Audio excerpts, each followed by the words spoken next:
If you find yourself with a camera in your hand and want to learn how to use it, please subscribe to this channel, like the videos, comment below. Hi Photos family.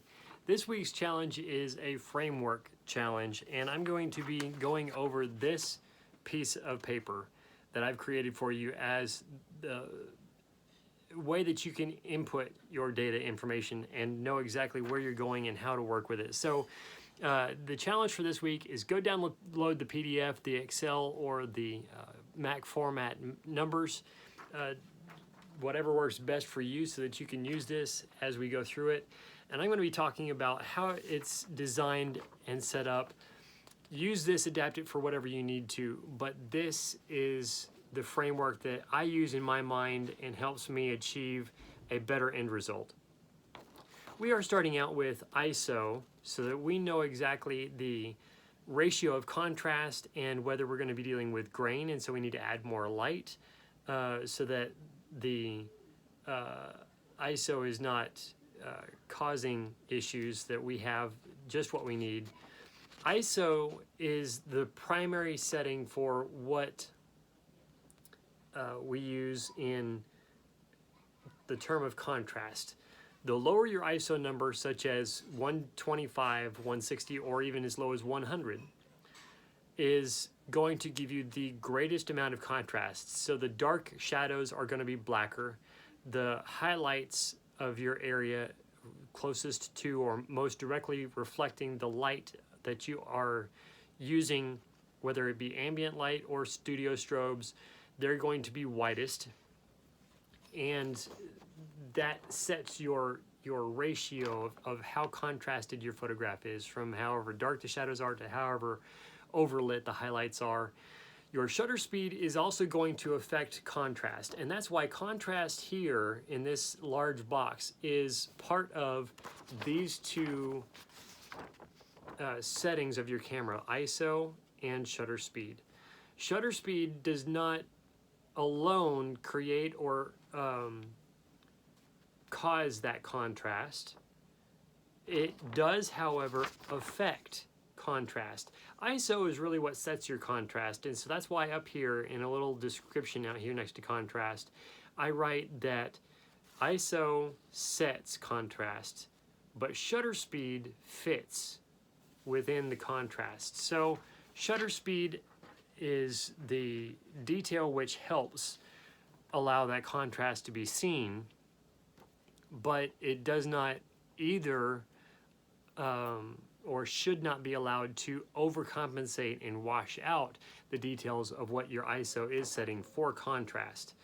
ISO also will help you be able to show the motion which shutter speed is intended to display.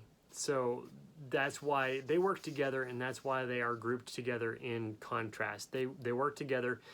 In contrast, well, you have the clearest image. Aperture and composition. I had to abbreviate composition here in this area, but this column is where you input your values for these four items. Aperture and composition both affect the focus of your photograph, and that's why they are portioned together in the PDF or in this document. Aperture is going to affect the depth of focus that you have in the photograph. So that's why aperture sets your focus, but composition is also what helps fit that focus together. And that's why they are grouped together, the two settings which help your focus. Once you get all four of these set in and you know exactly how you're composing your image, what your aperture value is for that shot, that helps you fit into the framework of what your composition is going to look like. With composition here in your focus set with your aperture, and then your ISO and shutter speed helping you up here with what your contrast will be, that will give you every detail that you need to know in sketching out or being able to put the photograph here when it's complete of what you desired to come out with in a final photograph.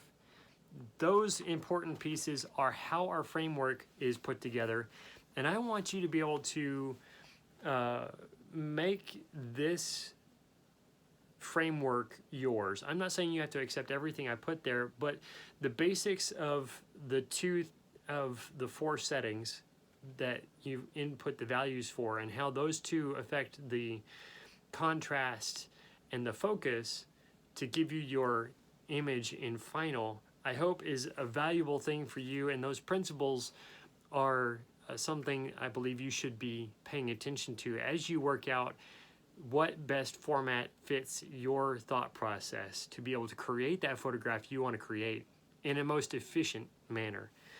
Thank you so much for watching. Give us a comment down below of what you have learned and what was of value to you. Give us a thumbs up so that other people can watch the video as well. And join our Photos family by subscribing to the channel. We would love to have you. Thank you so much. God bless.